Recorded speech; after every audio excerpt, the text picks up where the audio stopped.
July 8th, 2025. My name is Kurt, and this is my daily Good Life meditation. This is an exercise that I do every day around 5:30 a.m. to remember my life objectives and principles. Excuse me. Those which are outlined in my book, Going Alone, which you can read for free at goingalone.org. I also use the time to think about the last 24 hours and how I did with any challenges or opportunities that I met. I go over the objectives of my creed, and I plan for the coming day. First, greeting to new subscribers to the channel. If this is the first time you're seeing this, this is a video that I do as a journal. So think about this as my dear diary that you're welcome to sit in and listen in on and comment on if you like. I do read and respond to comments, but typically at the end. Also, I do talk about sensitive subjects here, like death, so be forewarned. And finally, a huge thank you for watching my videos and for your direct support as channel members and on Patreon. Let me just move the Cultivate Senko down here. This is the mosquito coil that I have burning. I put it right below me because there was a big mosquito buzzing around, but cloying, I think is the word. Put that back over here. And speaking of creatures, I went downstairs just a while ago to wash my coffee cup, and I found a pretty good sized huntsman spider in the sink. And so it's like the second or third one that we've seen in the house. They're out there. Okay, let's get started. First, last night and yesterday. Yesterday was a very interesting and good day. It was a good day, but it also felt like a routine day. Up until now, just by way of quick biography for those of you who are new to the channel. I'm 61 years old. My wife is almost 61. We are retired, 6 months into retirement, and living here in the house that we bought in Shizuoka, Japan. A lot of this, I've been doing these daily video entries for many years, so closing in on 8 years, I think, every day. And sometimes I know, normally I don't talk about this journal isn't to talk about the quality of the day as much as my ability to utilize my objectives and principles from my book in my day-to-day life. So what I'm really after is exceptional moments during the day, either positive or negative, where I played the day well or I didn't, and then try to decide how did I do, why is it that I did well in the one case and what could I do better about the other. Sometimes I talk about the general flavor of the day, and I'll note if the day was a good day or a challenging day. Yesterday was different. Yesterday was a very good day. But the thing that was different was it didn't feel like an exceptional day. And it didn't really dawn on me until now that the good days up until now have been rather exceptions. That's because life has been, from all of my adult life has been hard. It's been a hell of a lot of work and struggle and a lot of setbacks and mistakes. So sometimes the good days feel like exceptional days, and they're worth noting as such and saying, hey, that was a good day, wow. And then there's a little bit of expectation that, today won't be the same. But yesterday didn't feel that way. Yesterday felt more part and parcel of and it wasn't that anything in particular happened. It just had that feeling to it. And I don't like talking about feelings, but I will make that note. So just make that little note there. So what happened yesterday? Look at my note. My one note here from yesterday is big change at the festival. Big change at the festival. So just let me note that yesterday was a very routine Friday. Yumiko and I were engaging in all the things that we did. I did my job of, I'm an antique dealer here in retirement, so I listed my one antique. I had some sales to organize and deliver. I was short on some inventory, so I had to go out and do some shopping. I needed a big box to ship something in, so we went out and took care of that. We took care of Dad's lunch. All of that was done part and parcel of our normal routine. Normal routine. 6 months in and we have a normal routine now. And it was all executed well. And leading the charge in the parts where I lead, I was doing so in my guarded, slow manner now that helps me to deal with my emerging incompetencies. And it went well. So what about this note here for the big change at the festival? At the end of the day, I invited Yumiko to the Tanabata Matsuri, which is the Star Festival held in Shimizu this time of year every year. It's one of my favorite festivals. It brings back memories of when our daughter was young and we would take her there. And it was my first time to attend this festival, clearly, since I've come back to Japan. Now, we had a great time. We went to the festival, we rode the train, we fed the dogs first, then we rode the train to Shimizu. We wandered around, we had some big sweet potato fries. We had okonomiyaki and takoyaki for dinner. We had bottles of tea. And that was about it. And then we sat and we talked and we enjoyed the floats and the festival and we saw the things and mostly just took it all in. So again, what's this note? Big change at the festival. Well, there were really two things that were noteworthy.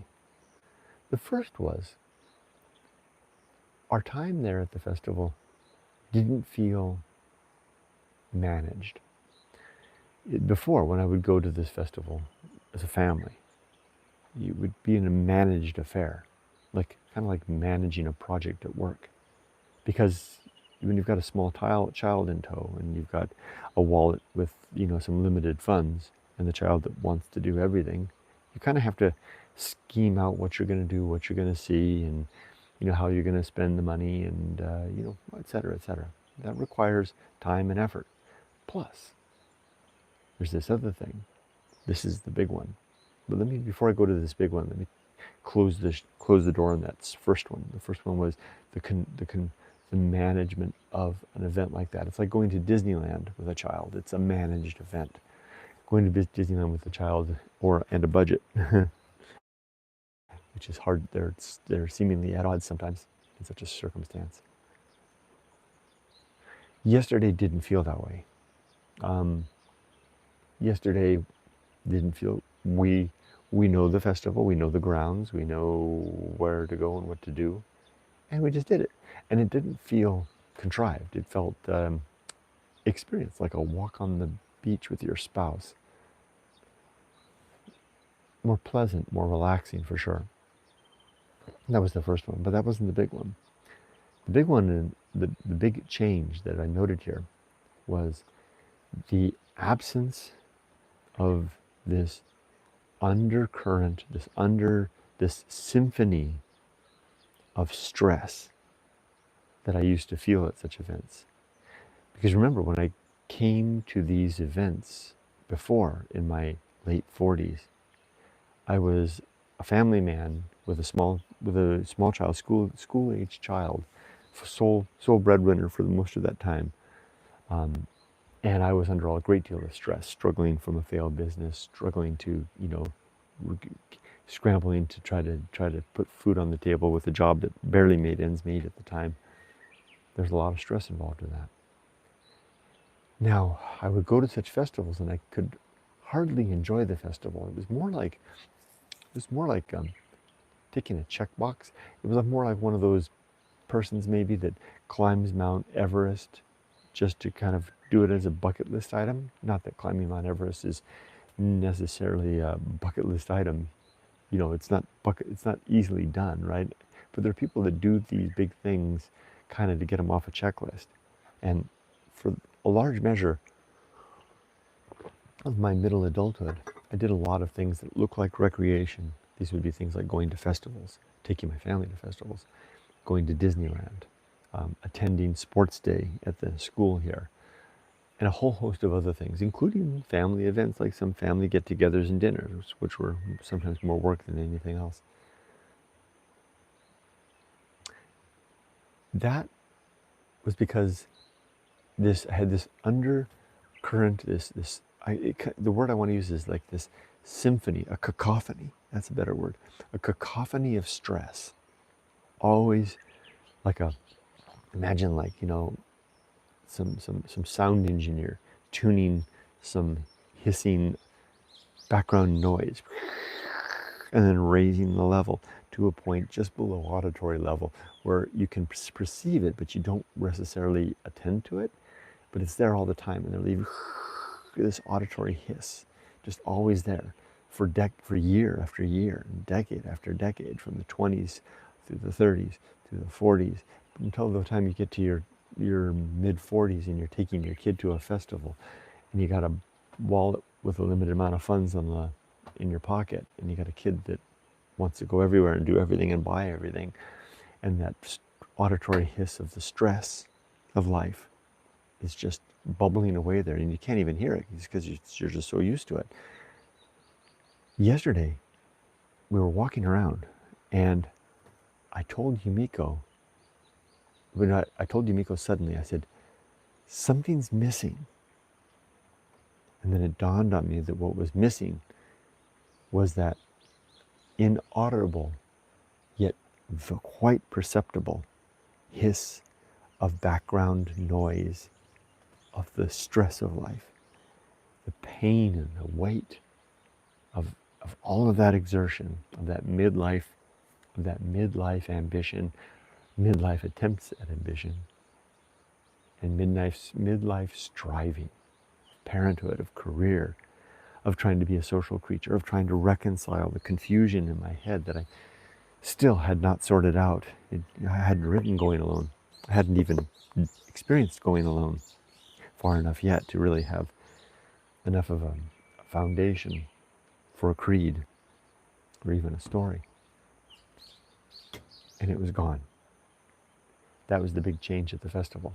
I noticed that I was walking through the festival like a man who had taken off, maybe a better way to say it is like walking through life with one of those young people that's always got headphones on, but instead of listening to pleasant music, it was this background noisy hiss all the time. And since you've always got the headphones on, you're never really noticing it until I went to the festival yesterday and the headphones weren't on. And it took me about halfway through the festival before I realized the noise, the crappy noise is gone, has ceased. And I realized what it was. It's not actually any noise. It's the background. You've heard of the 2% of the 2-degree background microwave radiation that pervades the universe. It was the background hiss and noise of the stress of midlife that was gone. And I turned to Yumiko and I said, something's changed. The stress of midlife has passed. And I said, do you feel it? And she agreed, she did too. That's big. Now I don't know that that's a result of living and writing going alone. I think that living and writing going alone facilitated an entry point into dislodging a lot of that stress, because a lot of it has disappeared by virtue of the fact that I've labored to get rid of it. But a lot of it has to do with the fact that I simply no longer have a job and I no longer have a small kid to attend to. Easy peasy, just get through it. But it's both. Anyway, that was huge. Now it's not just at the festival, it's everywhere now, right? That change pervades my every moment. And now I see it, now I know it. Now I've discussed it. Okay, let's get on to my creed. My creed consists of the following 8 objectives, and you can read about them in Going Alone in the chapter titled The Good Life. Number 1 is to be always ready to die, to have my affairs in order, my relationships sound, and my life's work complete. And I have to ask myself, is that true for those 3 things? And it is. Yep, those 3 things are done. So I am indeed To the extent of my ability to assess my need to be ready to die for death, I believe I am ready to die. I don't want to die. I have things I still want to do, but I'm ready, I think. Number two is to make good and effective use of my time, to live in a way that isn't wasting time or spending time or killing time, but living well in the moments that I have remaining. Number three is to develop and maintain good and sound life principles, namely the 8 objectives and principles outlined in Going Alone. Number four is to cultivate good emotional reactions so that I respond well to the challenges and the opportunities that I meet through the course of each day. Number five is to perform good actions relative to my creed.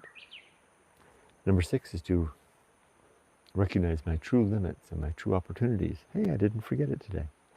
I don't know, sometimes I skip number six. I go straight to 7 and I end up scratching my head. So I got it today. I have to keep in mind how far I can reach so that I'm actually reaching for things that are actually striving for things that are possible and worrying less about the things that are impossible. And number 7 is to do just one thing at a time and do that thing slowly and deliberately and carefully. And number 8, the final objective, is to keep my balance in both my body and mind. This comes more of a tendance to the first 7 principal objectives. If I can attend to those well, then I tend to find myself in balance. Okay, next I'm going to read a principle from the book. Today I'm going to read Arena and Utility, principle number 32. Arena speaks to the venue, the milieu, if you will, in which we operate. Utility is the tools that we have at our disposal to make good use of the time that we have in the venue. Arena and utility. Every place and situation are an opportunity to practice and refine our objectives and principles. Ask yourself at every point through the day what utility and good end might be found for the employment of your reason and philosophy, which must be forever alert, skeptical, and active. Life is the arena. Our objectives and principles are our utilities. So it's interesting how I worded that, if I do say so myself. I said, it's funny to read these things after years sometimes. Ask yourself at every point through the day what utility and good end might be found for the employment of your reason and philosophy. So I'm not talking about, I chose to say that in particular what did I say?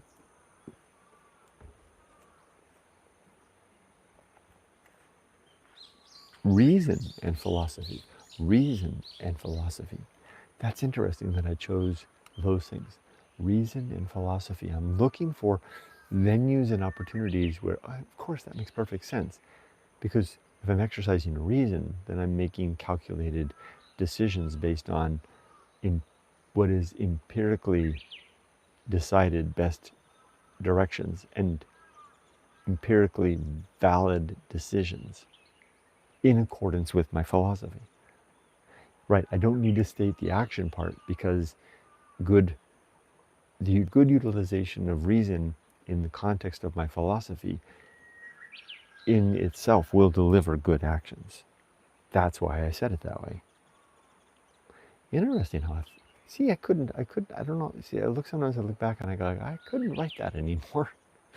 The time has passed. I couldn't, and I am qualified to say such a thing. I am qualified to compliment my own writing when I'm the person that knows the measure that the writing was intended to apply to, right? I mean, because I had the scale. I'm the one that had the ideas. Well, at least I fomented the ideas from my life experience that I wanted to capture in my book. So I'm the person qualified to say if the wording captured what I was trying to do, like the painter is best qualified to say if the painting matches the vision in their mind, right? No one else can tell Van Gogh when his painting is done, or any painter, right? If it's a child doing their finger paints, mom and dad aren't qualified to say, "Are you done now?" No, it's the child themselves that can say, "Dekita," which means done. But so for some reason, some words in Japanese they have a different feel to them. They feel more to the point than you could say it in English. This is totally an aside, right? So I mean, to say "it is done" doesn't quite have the oomph that dekita has. It's interesting. Okay, so enough of that. I covered the last 24 hours. I've covered the creed. Now, the next 24 hours. So I keep saying that I'm going to be working in the garden. I haven't been doing it. Now, that's what I want to do. And if you look at the sky behind me, it's kind of overcast. And if it stays overcast, then I'm hoping to work in the garden. If not, then maybe I'll do something else. I do have an order that I need to pack and ship, but it's Saturday, so I really don't need to pack it today. I will communicate with that customer to let them know that I received their order and that it's in process. I do have fresh tea in the store if anybody wants any tea, and it is the Shincha, so it's probably about the last of it that I'll get. I'll still have tea in the store in the future, but it won't be the fresh tea. I've got just enough to fill one more order, probably. Yeah, it's kind of a free day. I don't think there's any, maybe we can go to, sweet, really feels like retirement. Maybe we can go to one of the antique stores or something like that. Maybe we can go to the river and go for a swim. On Monday, I'm going to go on an adventure. It's fun. It's a lot of fun. It's fun being retired. Oh, and it's took 6 months to get to the point that I really feels fun, but it really does. All right. Oh, Evelyn. Hi, Evelyn. You like the new look? Yeah, thank you. Me too. I like it. I wish I could, I got the Taka-kun, the stylist. He sold me a bottle of product to use on the hair. He does a better job, but I really like this look too. I like the close shaved, good summer look. I like it a lot. It's fun. It was fun to sit side by side with Yumiko and just kind of turn to each other and see how it's progressing. Hi, Little Five. Good morning to you. Hi, Michael. Little Five says, looks like the July 5 earthquake prediction is wrong. I guess earthquakes are tough things to predict. Well, but the day is young. Tim says, good morning. I kind of don't miss how the working life had a vice-like grip on virtually all of my use of time and how it dominated it. One of the things I found quite hard to adjust to. Vice-like grip, that's a good way to describe it. Tim, I don't know if you saw me talking earlier, but I noticed that the noise of the stress of the working life and the parenting life has ceased. And it became obvious yesterday at the festival. And boy, I'm glad that's gone. Now, of course, it could be replaced soon by, the stress of disease and pending death, but I won't race that. Now I have all the time in the world, so to speak. It's a weighty thing, right? It's like the King Midas touch, right? I mean, if the King Midas touch can be used to great benefit, or it could be used to ruin, having all the time in the world can feel the same. I think, right, Tim? I mean, I'm not offering that as any cautionary thing. You know better than me, right? Because you've been at this longer than I have. But I'm just cogitating on what you're saying there. It's a scary thing. It's a scary thing when you sit for a moment and you don't know what to do next, right? Tim goes on. I was only thinking of this the other day regarding how much stress there was and that shoulder weight I endured during the working years and how it just washed away. Thankful for that. So you've experienced the same thing, how it just washed away. It's astonishing, isn't it? That is the right word, washed away. And why, good gosh. You got the sake cup, right. Loving the sake cup, Kurt. It arrived early this evening. Thanks so much and enjoyed some of the crackers earlier. Lovely surprise. I'm so glad you like it. Tim, that sake cup that you bought, was, and this doesn't happen. This doesn't happen very much, because you will be out antiquing, and I'll see stuff, and I'll like, ooh, this is nice, and the other thing. That one, I actually had to. I saw it, and I actually had to pick it up, and walk over and find Yumiko and Yoko, and I said, look at this, because there was something so striking about. I mean, it's rather plain in some cases, which the Japanese aesthetic embraces plainness, right? I mean, the wooden part, if you just look at the wooden part, it's rather plain. But then when you turn it and you look at the inside, there's this almost that iridescent gold. And it's not gaudy at all. It's just this it's striking, isn't it? And I actually had to walk over to Yumiko and Yoko, and I held the cup up with the wooden part, and I said, look at this. And then I turned it like that, and you could see that both kind of it had that effect. So you actually picked up one of the pieces in the store that had a most striking effect on me. Uh, I'm glad it went to. I'm glad it went to a home of someone that I know, so to speak. Glad you like it. And I'm glad it arrived safely. Ruby's 200. Hey, Ruby's 200. Happy 4th of July to y'all. Yes, happy 4th. Happy Independence Day. Carlos Simon, good morning. Ruby's 200 says, it's 3:51 p.m. on July 4th, 225 in the Central Time Zone in the USA. The day is progressing. How about the stress of babysitting children before death? Well, let's see.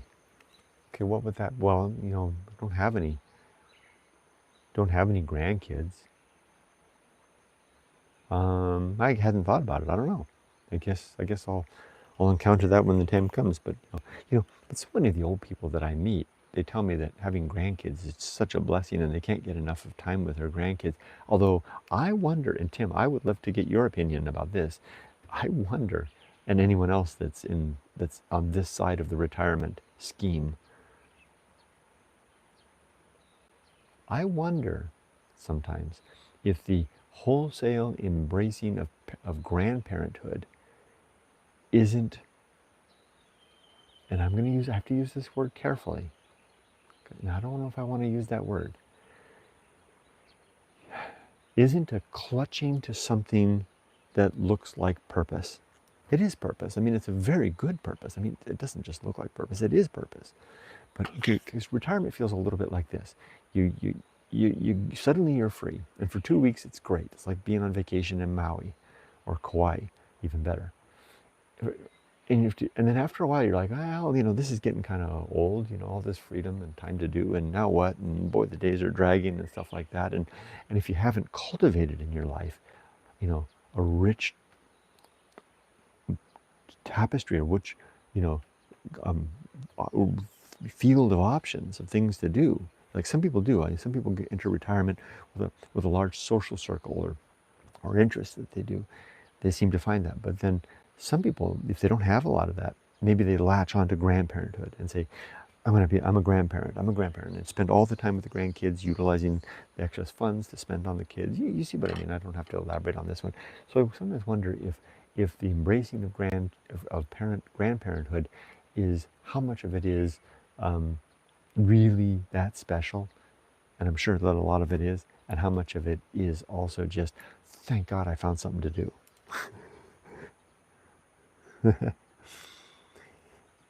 Tim says, thank you. I sent you a photo on eBay in messages with my latest Japanese picture book. The light when it hits the gold is lovely. Ooh, I'll look forward to seeing that. Can't wait to see Tim. Evelyn says, sadly tomorrow I'll be back on the New York City subway for the first per diem shift since my travels. Sure, my stress levels will be right back up there. Uffa. Wow. Yeah, but Evelyn, I don't know if you're doing the same thing you were doing before. Talk about a worthwhile thing in life, right? I mean, hopefully the knowledge of that what you do is making such a benefit for in the direction of virtue will help with some of that, I hope. Tim says, I think something like babysitting is, though, a treat, something to be savored as a golden memory. Not sure I would see it as a stress. Yeah, I think you're right, Tim. If it was truly just babysitting, right? I mean, if that was the case, I think I wouldn't want to be doing child rearing. And I know some cultures are like that. Some cultures, the grandparents, like I think in China, it's kind of the grandparents' job to raise the grandkids while the parents are working. At least it seems to be the contemporary norm in China. I don't think I want to get signed up for that. But, if it's just once in a while, yeah.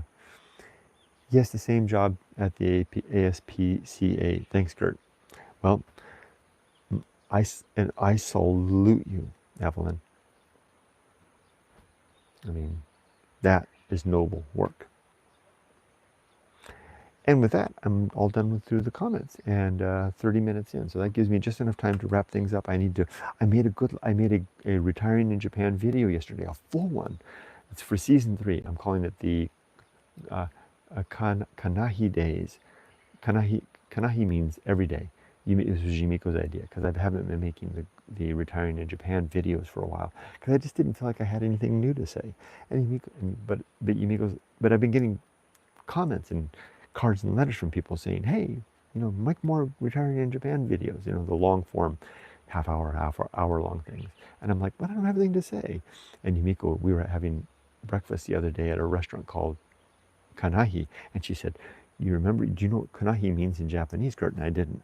I've been going there for years, and I didn't know what the restaurant name meant. She means every day. She said, why don't you just take that perspective with your retiring in Japan, just make them your everyday videos. So I made season 3. I created a new playlist because sometimes that'll do it in my mind. I can division off sections of a brand. And so I stopped season 2. Season 1 was the ramp up of retiring in Japan. Season 2 was the settling in. Season 3 is the everyday videos. And that seems to have done the job of liberating my mind from the idea that I have to lift the camera for something special, like contractor worker moving into the house, and just show the everyday. And boy, I think we came up with a good one yesterday, Yumiko and I. So it's almost an hour long.